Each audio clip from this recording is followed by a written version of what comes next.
So before we get into the skating of the video, I just wanted to say that yes, today is my birthday, and even though there's not much birthday stuff in this video, in fact, there isn't any except for what I'm about to say, if you want to do something for me, sign up for my Patreon. That'd be really rad. If you want to get in contact with me, that's the best way, because there's such a small amount of people on the Patreon that I can actually respond to every single message. I can't do that on my Instagram. I can't do that with my emails. I obviously can't do that on YouTube.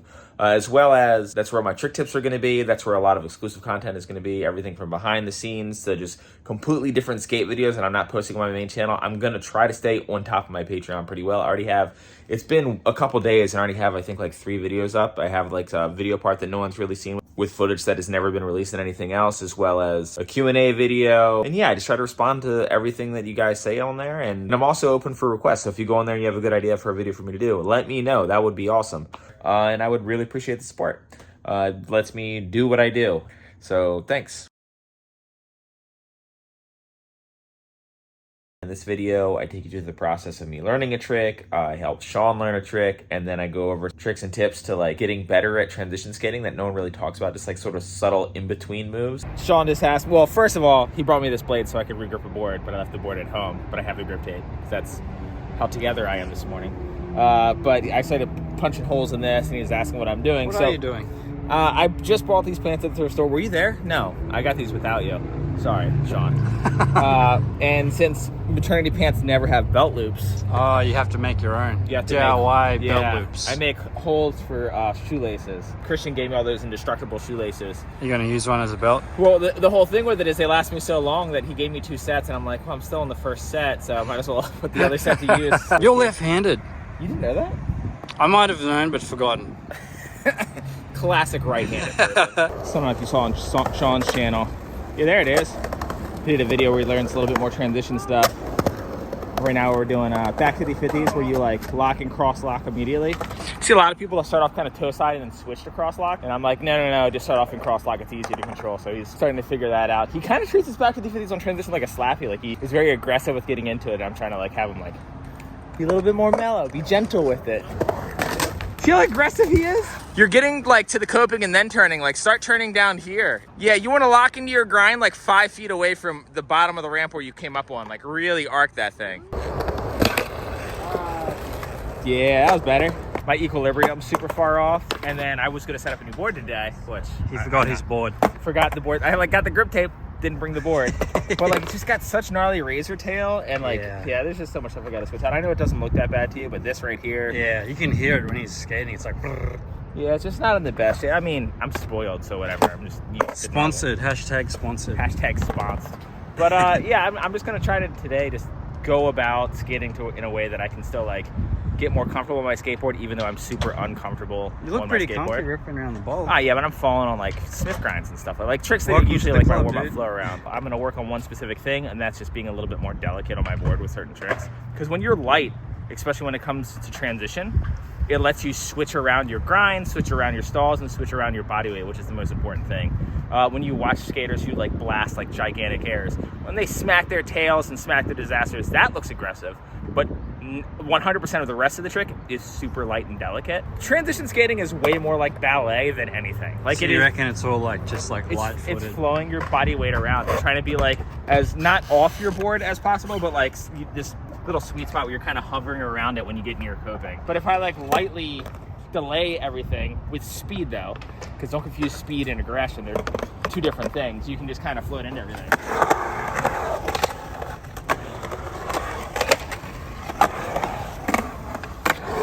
Like what I want to do is get a little bit more comfortable grinding around bends like this that go the wrong way. If you've seen any of my videos here, I always do 50-50s and 5-0s around this. But doing other tricks sounds really awkward. Like a Fibo around that, I don't even know if that would even work. How would you do that? I don't know if it would work, but I really want a front 5-0 around it. The idea is if I step into it like a ledge, it's going to spit me out immediately. It's going to push me to toe side there.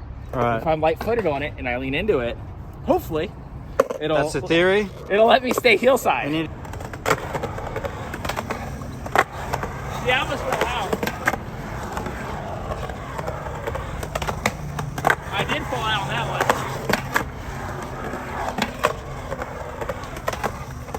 That's more like it.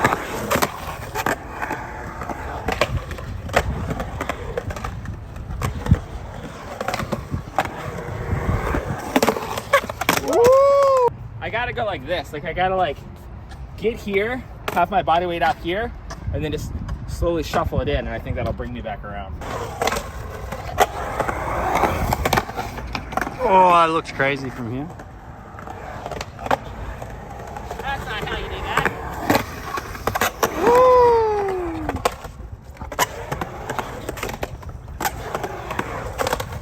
Alright, so you go like that. Oh my god.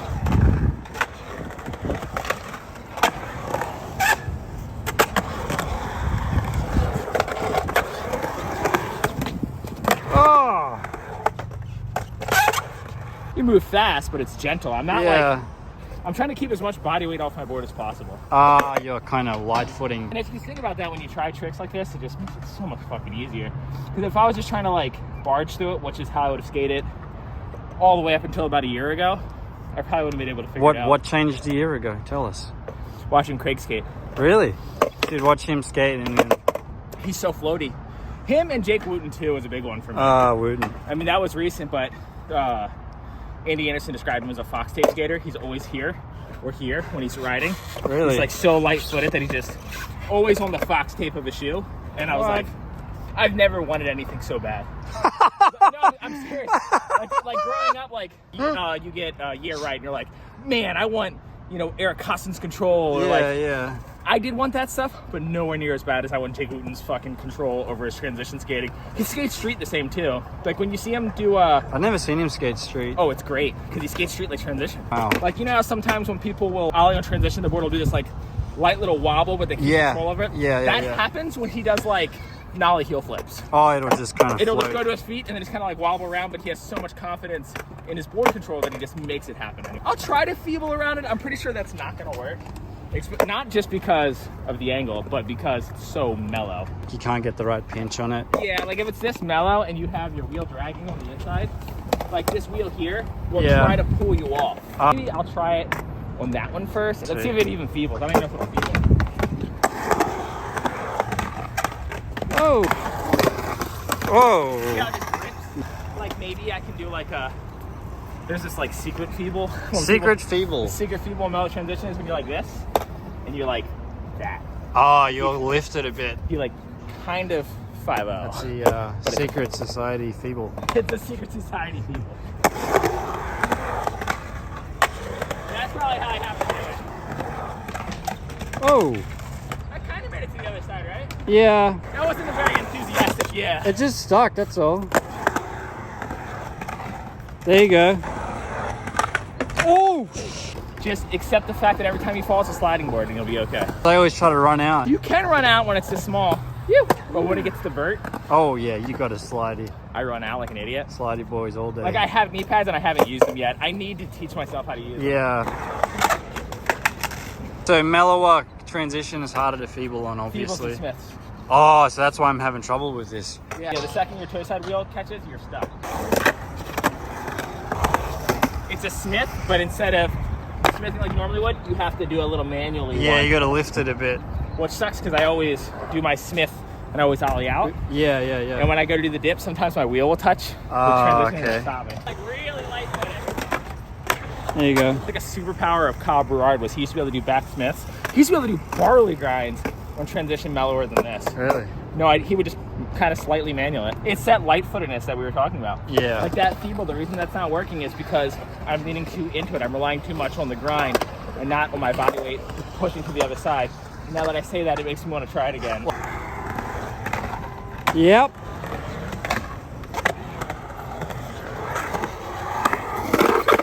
Whoa. Oh. Be here, then there, then here. Okay. So that means, fuck. Okay, so I gotta go. Oh thing. Oh. I almost feel like my habit of ollieing out of my grinds holding me back on this because I want to like get off, get back on, get back off, and then snap an ollie. And it's just too much to think about. I gotta just A lot of footwork. At the feeble. You have to lift. And then Yeah. Oh. get into a grind here. Yeah. It doesn't turn into feeble till here. Ah, I get you. Is that cheating? No. Thanks. Ah! Ah! What you're doing in here is what I wanted you to be doing in there for the 50/50s. You're going real wide and whipping. Okay. Whereas to slash the coping when you're first learning, you want it to be more of like a, not a straight line, but more of a triangle than a U. Just keep kick turning until you're so close to the coping that you accidentally hit it. Then you get to hear that cool sound and then people will high five you and shit. How tall this thing is. I've never seen anyone take a literal run up to the deep end of a bowl. It's one of those things that the first time that you actually try to do the frontside slash, you're just gonna do it. It's gonna be so satisfying though, because like when you scratch metal coping, it's almost like the most anticlimactic feeling ever. You feel a little bump and you hear a little and you're like, ugh. But when you do it on pool coping, it's the exact same thing, except for you're like, yeah. Coming up, slashing, and then over rotating. Yeah, that's 1,000% not happening. If that happens, I'll give you $100. That was pretty much it. You! Is that it? I don't know, do it again.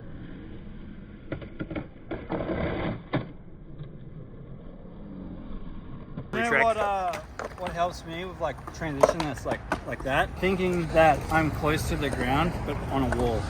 Does that make sense? Nope. Usually when you fall in transition, if your body weight is correct, you fall into the transition, not away from the transition. Yeah. Ironically, fear usually dictates people body weight away from the transition, which is the worst place to go. Ball, you fall to flat, which I feel like is more comforting for me.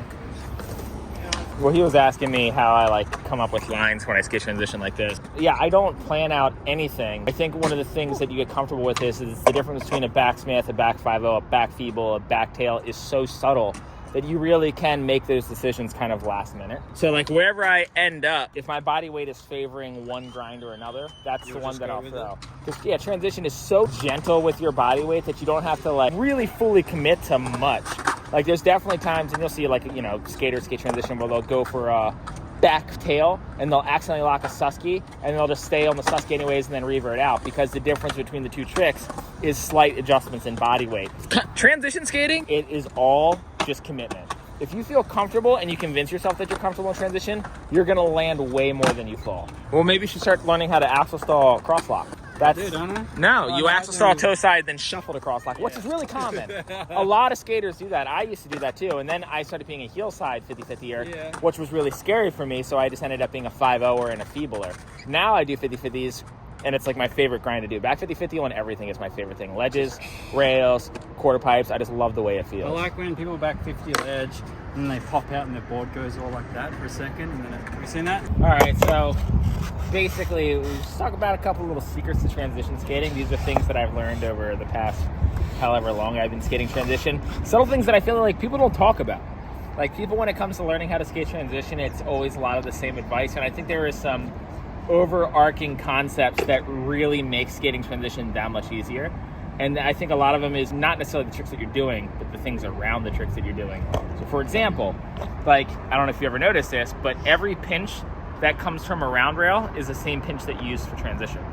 So if back 5-0s on round bars, it's heel side. So back 5-0s on transition is also going to be heel side. So the best way to think about the coping is to think that it's a teeny tiny little round bar that you just ride onto.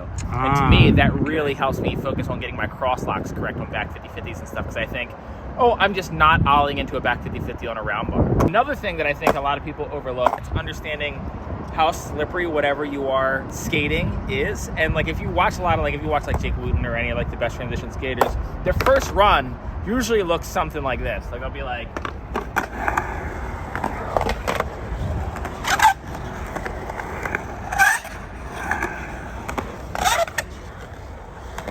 they're trying to figure out where the grip is. They're trying to feel how thick the coping is, because even though it's subtle differences, it makes a huge difference when you're going fast and relying on muscle memory, which is what skateboarding is. I would definitely spend time figuring out these power slide techniques. So like the first one is carving frontside. You do a little power slide and you let your wheels get close to the coping, or in the much more fun case, you let your wheels actually like go above the coping and scratch a little bit. So look a little bit like this.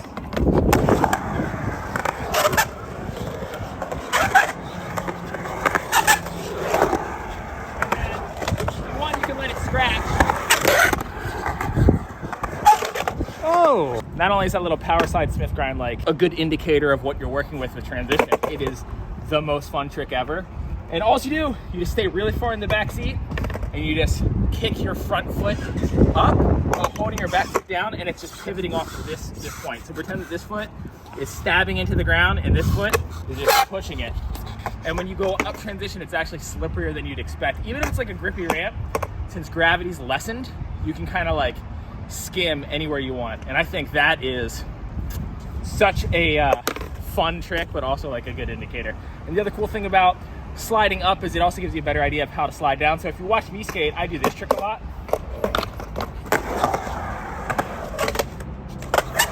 Oh.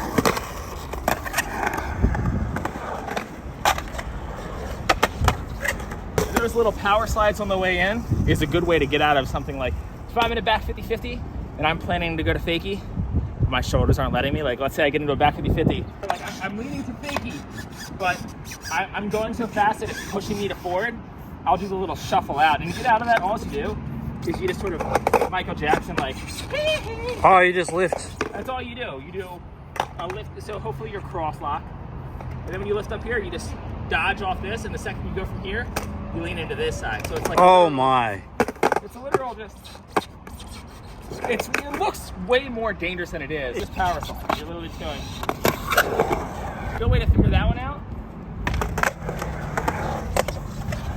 Do it right below the coping. Give it a little shuffle. I don't usually go like this. I don't usually go like straight like. Yeah. It's usually my back truck has to come in first. Ah. That translates into so many fun tricks. Like, you see a lot of people when they do back lips, and they start to over rotate. When they come out of it, they start to accidentally slide too much. Mm-hmm. It'll make it that much easier for you to control those slides. Because a lot of times you can do back lip, over rotate. Yeah. As you reach there, a fly fucking landed right here. No way. Yeah. It's so like the movie The Ring. This one is my favorite one. It adds board control. All this adds board control, which is like the ultimate goal. Yeah. And it is probably the hardest of all the power slides, and that's when you go frontside. And much like the back 50-50 slide in, you do that, but with a frontside slash. So what that looks like is you roll up frontside, and you lean just like you're gonna slash, like you back into it. But when your shoulder goes here, your upper body fights the other way, and it lets you bring it back. So it'll look something like that. Oh. Feels cool. And I see a lot of people, they'll do their front 5-0 slash to fakies like that. I don't even know if I've ever done that. That's a good board control to have. The frontside carve, power slide to fakie. You want to be able to do that going both ways. So that's literally the same thing. You're carving under the coping. You're planting your foot, your front foot really like hard into it. You're using your back foot to just slide. And you wanted to be able to do this. All right.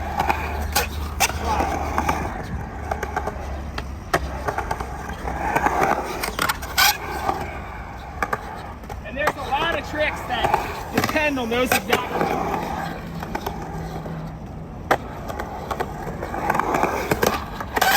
Jesus. You know, some people will combine the power slide in out of the 50-50 and the pivot in of a 5-0 to fakie. It's kind of a cheap way to 5-0 to fakie, but if you're really scared of 5-0 to fakie, this might help you out. 5-0, power slide. Ah. So you're gonna do the same thing like that, except you're gonna continue. The momentum is gonna go 5-0 down, 5-0, power slide to fakie. I don't like the way that they look, but some people do them like that. Sean Emery, I'm talking to you. Probably not gonna watch this, but he would do it like that on like big ass transition. Or the first time actually I have in a video, DeVille was trying to do a back 50-50 to fakie on vert, and he accidentally did it like that. Really? Back 5-0, and then started sliding, and then just shuffled into fakie. There's all these little subtle slides around the coping that, like, not only should you learn for board control, you should learn because they're so fun to play with. It looks fun. It's so fun. Like, zipping around the bowl like this is the best.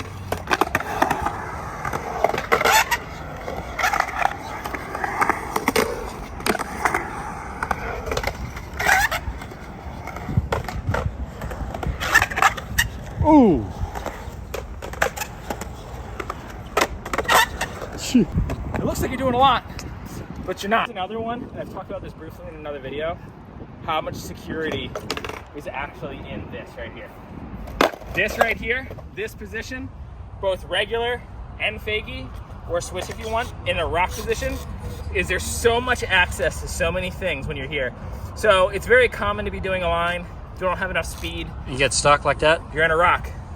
You don't want to just rock the fake, you want to do something else out. You can go to like Fibos and, you know, all sorts of variations, but also if you're like, it's really shallow, I see a lot of people that come up and they'll get stuck here. And they'll do a little like saggy rock to fakie. That's how I learned.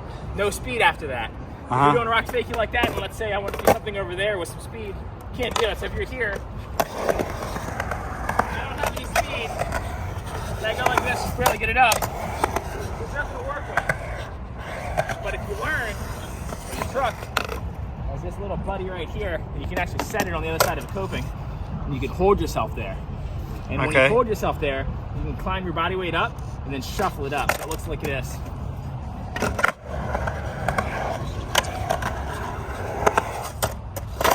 Oh, this man has all the cheat codes.